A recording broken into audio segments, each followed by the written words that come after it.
Yes, hello everyone. Welcome to the world of biology. We were in the chapter number 2, living world.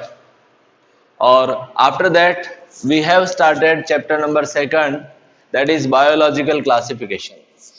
In the biological classification, we have finished kingdom Monera, we have finished kingdom Protista, and we have finished kingdom fungi. After that,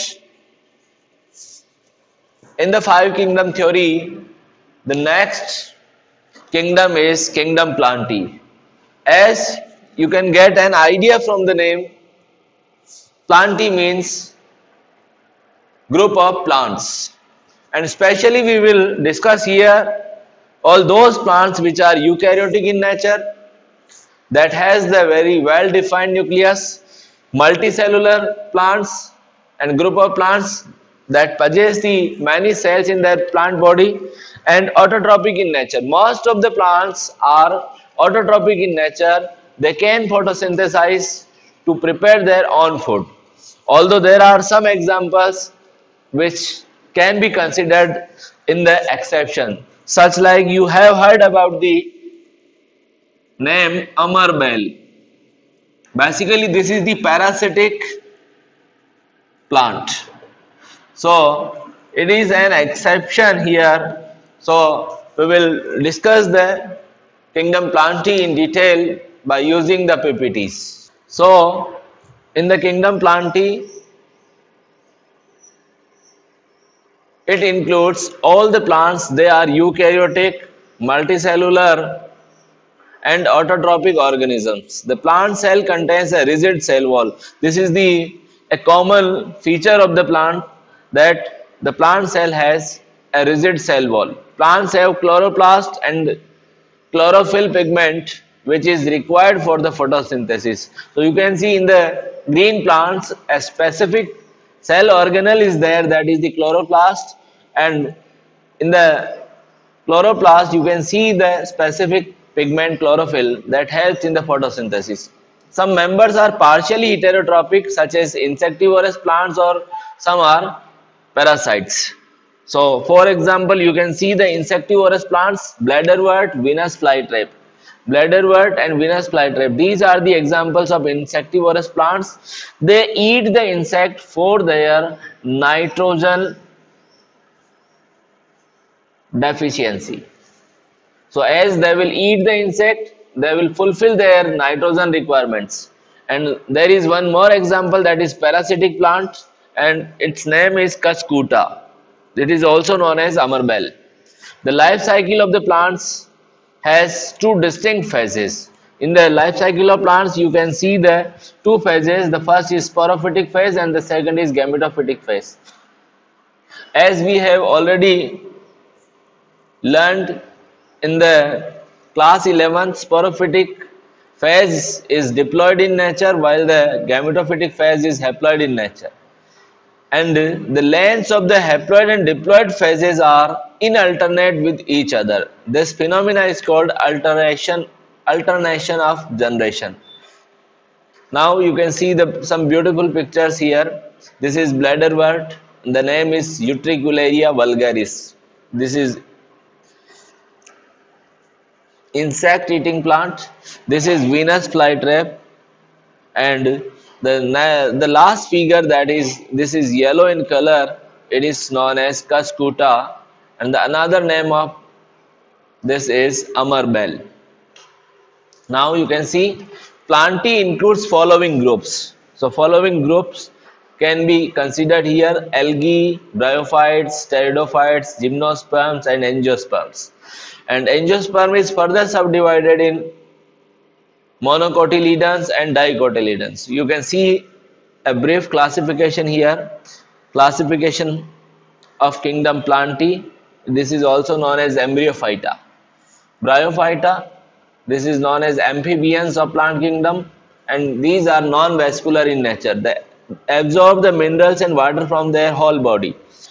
Pteridophyta, It possesses two roots, stem and leaves, and vascular tissue present. First time vascular tissue developed in the Pteridophyta. The next group of plant is Spermatophyta. Especially Spermatophyta are those group of plants that produce seed and vascular tissue as usual present here, and it is divided into two groups, gymnosperms and angiosperms.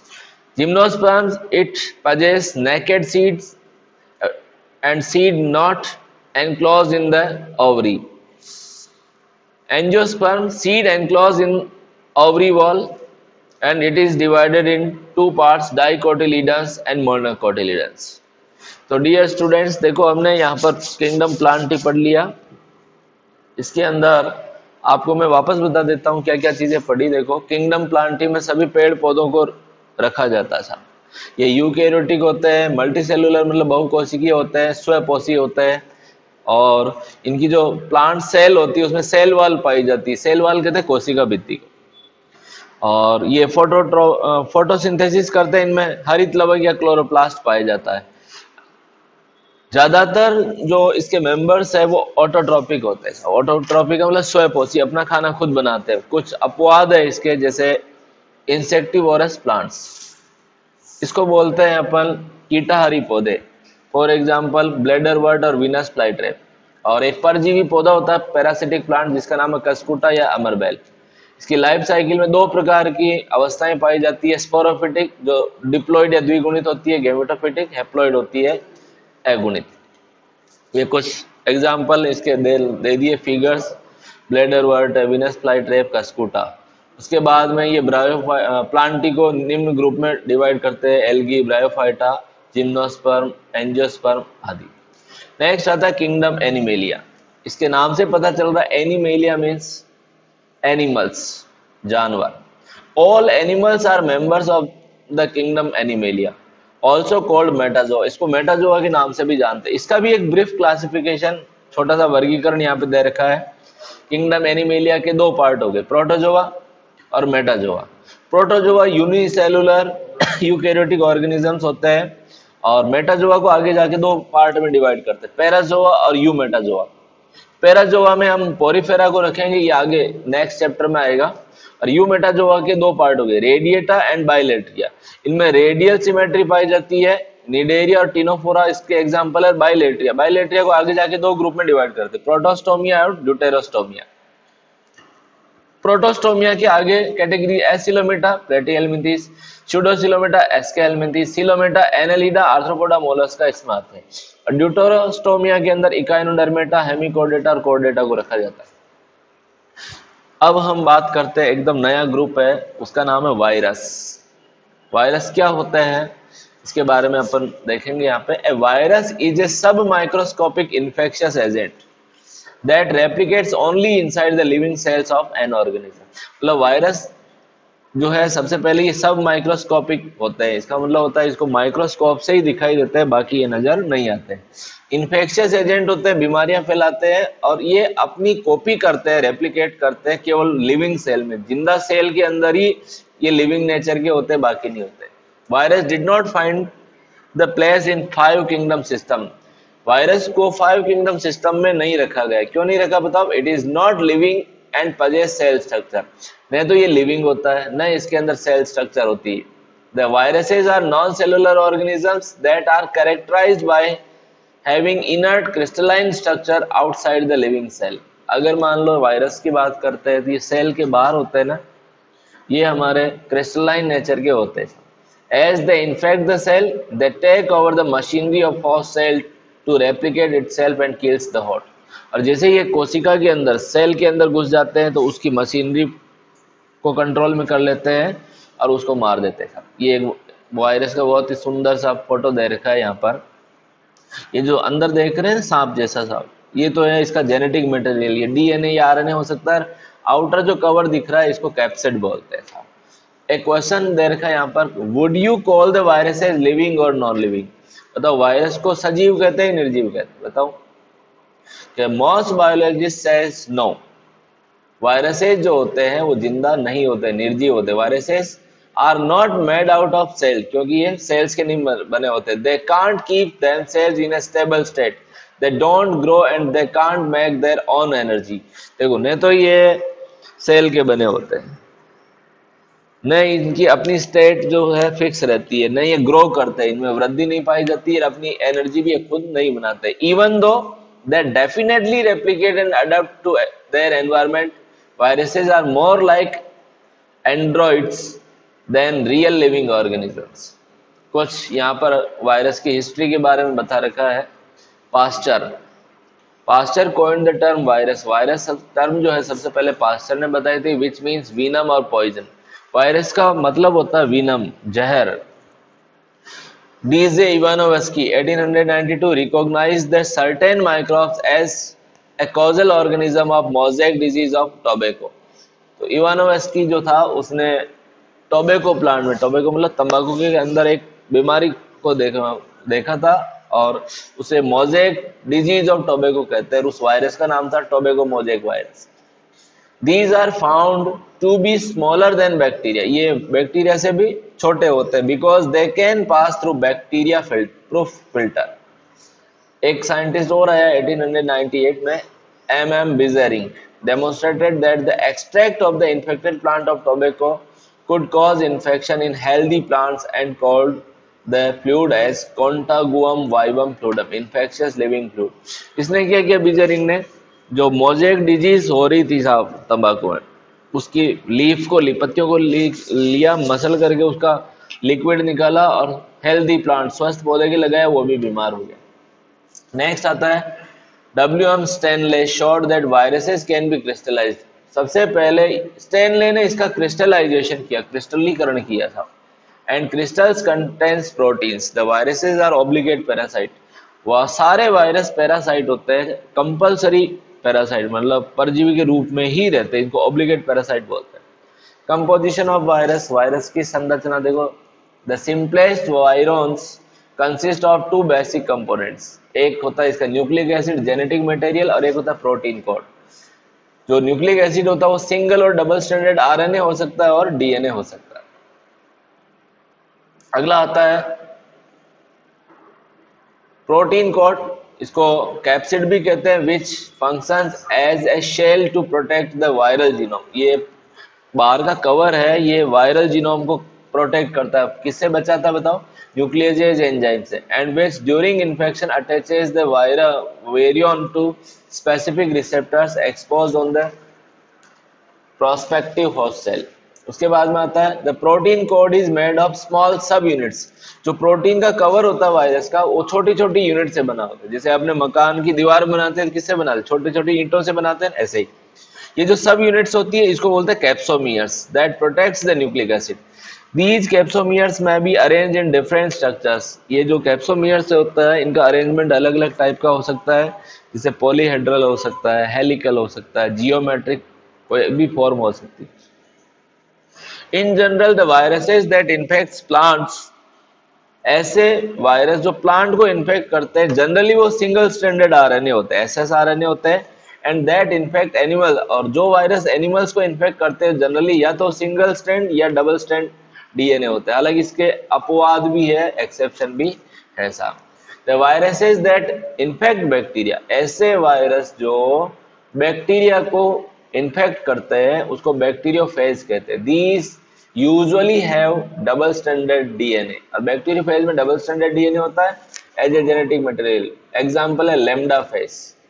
यहाँ पर देखो viral structure देखिए, ये bacteriophage की structure है। इसके अंदर ये आउटर जो रेड कलर का दिख रहा है इसको कैप्सिड बोलते हैं। अंदर जो ये स्पाइरल स्ट्रक्चर है ना, सांप जैसी, इसको बोलते हैं इसका DNA, ये जेनेटिक मटेरियल है। और उसके बाद में अपन बात करते हैं, ये इसकी नेक है, ये इसके स्पाइक्स है।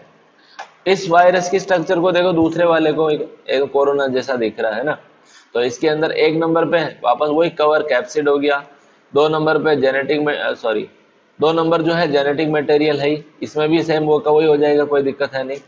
उसके बाद में इसका जेनेटिक मटेरियल DNA हो ऐसा जरूरी नहीं, RNA भी हो सकता है। तो तीसरी बात एनवेलप, ये जो कवर दिख रहा है पिंक पिंक कलर का, इसको एनवेलप बोलते हैं।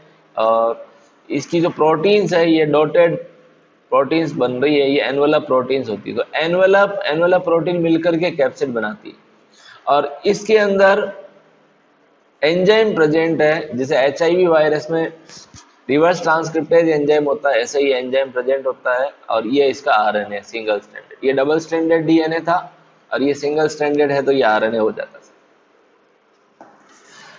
अब हम बात करते हैं अगली, the virus cause diseases in animals and plants both. Virus से बीमारियां होती किसमें? एनिमल्स यानी जानवरों में भी होती, प्लांट्स में होती। द एनिमल डिजीजेज आर, कुछ एग्जांपल बताओ एनिमल डिजीजेज का। मम्प्स, ये जब ने एक तरफ से गाल सूज जाता है ना नीचे, इसको कन्फेड भी बोलते हैं। स्मॉल पॉक्स है, हर्पीज है, influenza and AIDS. Similarly, diseases can be seen in plants also like leaf rolling and curling. Plants में जो बीमारियां होती है उसमें लीफ रोलिंग होती है, पत्तियां रोल हो जाती है, और कर्ल हो जाती है, जिगजैग। मोजेक फॉर्मेशन देखने को मिलता है, येलोविंग देखने को मिलती है, एंड वेन क्लियरिंग मिलती है। ड्वार्फिंग, पौधा छोटा रह जाएगा, स्टंटेड ग्रोथ होगी। फॉर एग्जाम्पल TMV, ये TMV का फोटो दे रखा है। ये जो छोटे छोटे ग्रीन कलर के स्ट्रक्चर्स दिख रहे हैं, ये इसका कैप्सिड है, और ये कैप्सिड के कैप्सोमियर। और ये जो रेड कलर की माला जैसा दिख रहा है, ये इसका जेनेटिक मटेरियल आ रहा है। ये हमारे बैक्टीरियोफेज दे रखा है। ये ऊपर वाला पोर्शन हेड है, ये इसकी कॉलर है, ये शीथ है, ये टेल फाइबर्स का दूसरा नाम है स्पाइक्स। अब बात आती है वायरॉइड्स क्या होता है। एक साइंटिस्ट था T.O. डाइनर, 1971 में discovered a new infectious agent that was smaller than virus and cause potato spindle tuber disease. इन्होंने क्या किया, एक वायरस मतलब एक वायरॉइड की स्ट्रक्चर की थी का पता लगाया, जिससे बीमारी होती है आलू के अंदर, उसका नाम है potato spindle tuber disease. It has only free RNA, इसके अंदर केवल RNA ही पाया जाता है, प्रोटीन का कवर नहीं होता, and lack the protein coat, protein का कवर नहीं होता है, सो नेम्ड एज वायरॉइड। तो वायरॉइड जो है ये स्मॉल फ्री RNA पार्टिकल्स होते हैं जो बीमारियां फैलाते हैं। The RNA of the viroid was of low molecular weight, और इसका जो RNA था वो बहुत ही कम मॉलिक्यूलर वेट का था। ये यहाँ पर एक स्ट्रक्चर दे रखी है वायरॉइड की, जो आपको याद बनाने की जरूरत नहीं है। और ये देखो, इस बीमारी से जब आलू के अंदर बीमारी हो जाती है तो आलू का शेप ऐसा लंबा लंबा सा हो जाता है, एकदम एक्स्ट्रा लॉन्ग हो जाता है। ये ऐसे, इसको बोलते हैं पोटैटो स्पिंडल ट्यूबर डिजीज। अब आ जाइए लाइकेन्स। लाइकेन के बारे में हम पहले ही पढ़ चुके। Lichen is a symbiotic association, mutually useful association between algae and fungi. Algae और फंजाई के एसोसिएशन से जो सिम्बायोटिक रिलेशन बनता है उसको लाइकेन्स कहते हैं। द एल्गल कंपोनेंट इज फाइकोबायोन्ट, इसमें जो एल्गी होती है उसको फाइकोबायोन्ट बोलते हैं, फंजाई को माइकोबायोन्ट बोलते हैं। The phycobiont prepares food by photosynthesis and provides to mycobiont too. तो ये फाइकोबायोन्ट खाना बनाता है, फूड बनाता है फोटोसिंथेसिस से, और माइकोबायोन्ट को देता है। Mycobiont provides shelter and absorb mineral nutrients and water for its partner. So thank you, and if you have any question you can ask. So this is the chapter number 2, and we will start the next chapter very soon. कोई question हो, कोई problem हो तो आप मुझसे पूछ सकते हो।